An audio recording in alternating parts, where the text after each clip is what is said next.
مرحبا بكم في فيديو جديد. الفيديو ديال اليوم غادي يكون الدراري سبيسيال لحقاش نهضروا فيه على واحد الحاجه اللي كلشي كيدوي عليها دابا في المغرب، كلشي داير عليه مشكل، بزاف ديال الناس كيستافدوا منها وبزاف ديال الناس كيتشكاو منها، ولكن حنا غادي نهضروا على هذا الموضوع بالطريقه ديالنا واللي هو ان درايف في المغرب. وصحاب الطاكسيات مؤخرا نشوف بلي صحاب الطاكسيات خرجوا على السيطره، خصوصا ولينا كنسمعوا بزاف صحاب الطاكسيات شدوا شي حد ضربوه شي يسوق في ديك لابليكاسيون ديال ان درايف ولا اي ابليكاسيون اخرى، ولا كنسمعوا شي صحاب الطاكسيات في مدينه اخرى دايرين مظاهره ولا تعرضوا لشي واحد. ولكن اخر حاجه كانت طراش على هذا الحدث هذا هي واحد لاكسيدون اللي طرات في لوطوروت ديال الرباط. ثلاثه ديال الطاكسيات اللي تعرضوا لواحد السيد في الطريق ديال الرباط وتبعوه بالطوموبيلات ديالهم في وسط الطريق، شي بحال ديال الافلام، وعاشوا واحد اللحظه اللي كان فيها الادرينالين طالع بزاف. كما قلت لكم هذا السوجي فيه بزاف ديال المشاكل اللي غادي نهضروا عليها وغادي نشوفوا علاش بالضبط هذا الشيء كيطرا وشنو اللي مخلي هذه الحرب هذه باش تنوض. الا ما كنتيش عارف بزاف ديال اللي طايح على هذا الموضوع هذا، انا اليوم غادي نحاول نشرح لك بزاف ديال الحوايج. ولكن قبل ما نبداو الفيديو ديالنا كما ديما واش كدير لي واحد لايك لسيبورتيني به، وما تنساوش راه حطيت حتى فيديو اخر اللي هضرنا فيه على مشكل ديال الطياره اللي طاحت في اذربيجان. الا بغيتي تشوفوا راه غادي نخلي لك اللين ديالو في الديسكريبسيون. وشكرا لكم بزاف. وكالعاده ما تنساوش ها الانستغرام ديالي وها باج فيسبوك كنحط فيهم ديما حوايج اللي عندهم علاقه بالفيديوهات ديالي، يمكن لك تواصل معايا تما الا بغيتي. اول حاجه غادي نهضروا عليها في هذا الفيديو هي كيفاش تدخل ان درايف للسوق ديال المغرب، وثاني نقطه واللي مهمه بزاف علاش صحاب الطاكسيات ضد هذه الفكره ديال هذه لابليكاسيون في المغرب. ثالث نقطه شنو هو الموقف ديال الحكومه في هذا الشيء اللي طاري. دونك غادي نقول لك بقى معايا حتى الاخر ديال الفيديو وغادي تعرف بزاف ديال لي ديتاي.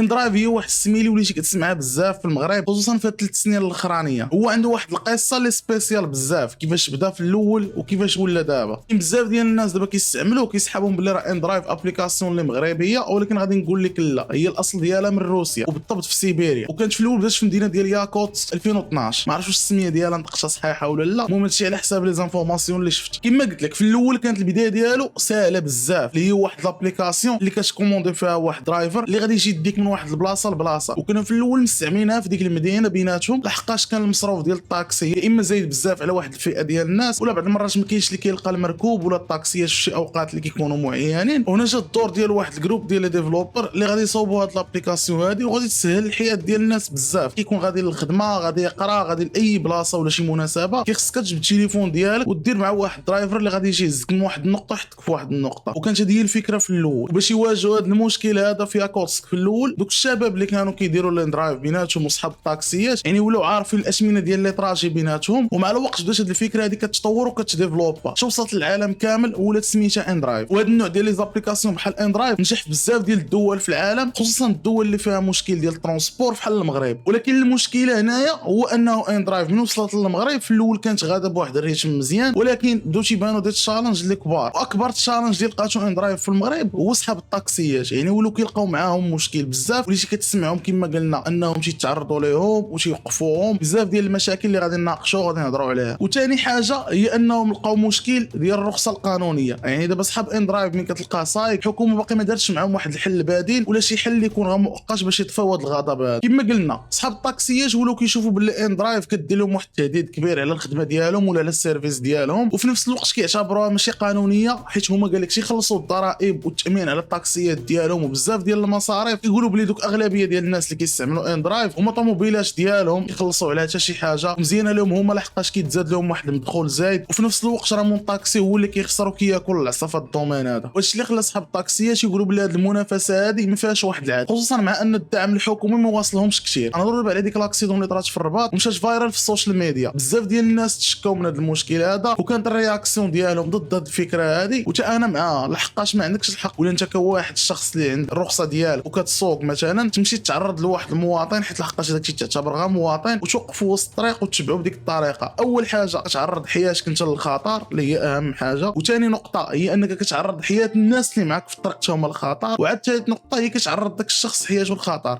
يعني كنوليو في ثلاثه ديال المشاكل اللي غادي تولي كبيره وغدير لنا واحد الازمه. مورا هذا الشيء اللي طرا كامل ولاو عندنا جوج ديال الفئات. الفئه الاولى كتقول لك تدعم صحاب الطاكسيات وكيبان لها داك الشيء اللي داروا راه صحيح، لحقاش ان درايف بدات تخنق السوق على صحاب الطاكسيات وكتخليهم انهم يعانيوا، والفئه الثانيه كتقول لك انها مع ان درايف، وداكشي اللي داروا صحاب الطاكسيات راه ماشي صحيح، خصوصا مع انك غادي تنظم دي زيفيرمون كبار. وكما قلنا قبل في واحد الفيديو ديال تنظيم المونديال ان القطاع ديال المواصلات مهم بزاف، لحقاش غيجيو عندك بزاف ديال الناس، وواحد الفئه كبيره ما غاديش تستعمل طاكسيات رانات اوبيسات، غادي تمشي يا اما للطاكسيات يا اما هاد لي زابليكاسيون ديال الترونسبور اللي كيكونوا رخاص في الثمن وكيكونوا مزيانين وكونفورطابل. نقدر نقول لك كاينين بزاف ديال الحلول لهذا المشكل هذا، اللي بحال مثلا الدول الكبار اللي بداو في هاد لي زابليكاسيون مشاو فايرال ديال بصح وما لقاوش مشكل لا مع اصحاب الطاكسيات لا مع اصحاب ان درايف ولا اصحاب هاد لي زابليكاسيون هادو. داروا واحد الحل اللي نقدر نقول لكم مثلا تقدر تطبقوا الحكومه ديالنا، هو انك دير واحد لابليكاسيون صحاب الطاكسيات حتى هما ويخرجوا النقابات ديالهم يحاميو عليهم ويحاولوا يلقاو لهم شي حل يقدروا يحميوهم به هما اول حاجه، حيت هما صحاب هاد السيرفيس هذا الاولين باش حتى هما يتسموا ان عندهم وظيفه ديالهم ويحاولوا ما يعتبروش هذه راه واحد المنافسه. حيت الا جيتي تشوف مؤخرا اصحاب الطاكسيات في شي مدن ولينا كنلقاو معاهم مشكل. مثلا تقدر تقول لي انا باغي نمشي لواحد البلاصه، يقدر يقول لك هو لا لحقاش ديك الطريق مثلا فيها لومبوتياج ولا ما يقدرش هو يمشي فيها، دونك غيولي هو خاسر معاك مصروف، وفي نفس الوقت داك الزبون ولا داك الكليان ما غاديش يقدر يوصل لديك البلاصه لحقاش داك الطاكسي ما غاديش يديه. هنا كنطيحوا في واحد المشكل. هادشي علاش نقدر نقول لك مثلا واحده من الحلول كما قلنا في الاول انك دير واحد لابليكاسيون صحاب الطاكسيات حتى هما وكتقدر تلقى لهم حل. حيت في دول كبار بحال امريكان روسيا والصين تخيل معايا ان الناس وصلت لواحد الدرجه ديال انها كتسوق طاكسي بلا شيفور، وغادي تنظم حتى كاس العالم ومقبل على بزاف ديال التظاهرات، غادي يجيو عندك بزاف ديال الناس وغيلقاو بحال هاد المشاكل هادي، غادي يقولوا بلي هاد الدول هادي من دول العالم الثالث وكيفاش قادر انك تنظم كاس العالم. هذه وحده من المشاكل اللي غادي نلقاوها كبيره. ولكن نقدر نقول لك باللي ان اصحاب الطاكسيات الا درنا لهم واحد القوانين وحاولنا نلقاو كيفاش نبروتيجيوهم من الاولين راه ما غاديش تلقى مشكل معاهم من بعد،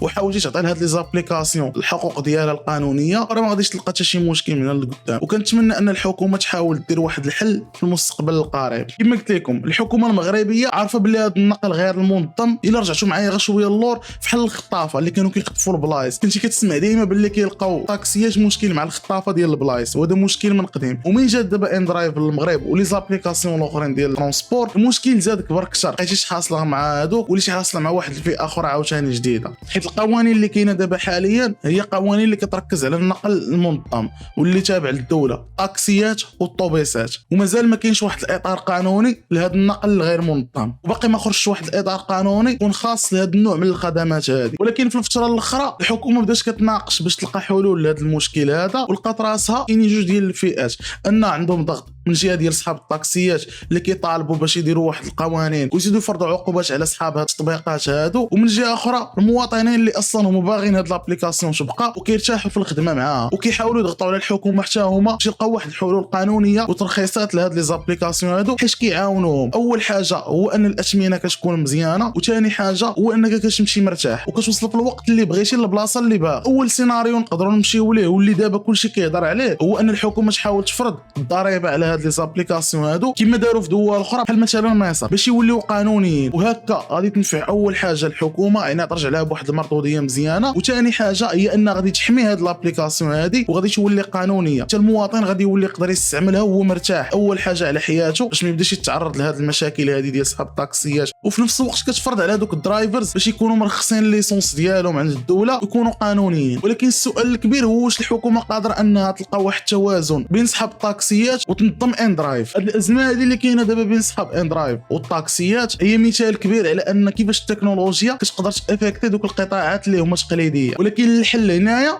واش هو اننا نحاولوا نحيدوها بمره ولا اننا نحاولوا ننظموها. ولكن بالنسبه لي انايا الحقيقه هي انك تحاول تحمي دوك صحاب الطاكسيات وتوفر لهم داكشي اللي غادي يحتاجوا والمطالب ديالهم وتحميهم قانونيا، وفي نفس الوقت تحاول انك تخلي المستهلك ولا المواطن يختار البلاصه اللي غادي يرتاح فيها هو. وهنايا غادي نبقاو مزيانين مع صحاب الطاكسيات ومع صحاب لي زابليكاسيون. ولكن الا ما كانش شي تدخل اللي يكون عاجل في هذه القضيه هذه راه غادي تشوف شي حوايج اللي هما خطر واكثر من هذه الحادثه ديال الرباط. الا كنتي وصلتي معايا حتى لهنايا بغيت نعرف الراي ديالك نتايا في التعليقات، وتقول لي نتايا شنو هو الجانب ديالك، واش انت مع صحاب الطاكسيات ولا مع ان درايف، واش الحكومه فعلا خصها دير واحد التدخل في هذا الشيء اللي كيطرا دابا ولا غادي نشوفوا شي مشاكل اللي كبر من هذا الشيء. وما تنساوش تبارطاجيو الفيديو مع اصحابكم باش يزيد يكبر النقاش. وشكرا لاي واحد كيحاول يدعمنا، ونتلاقاو في فيديو الجاي ان شاء الله.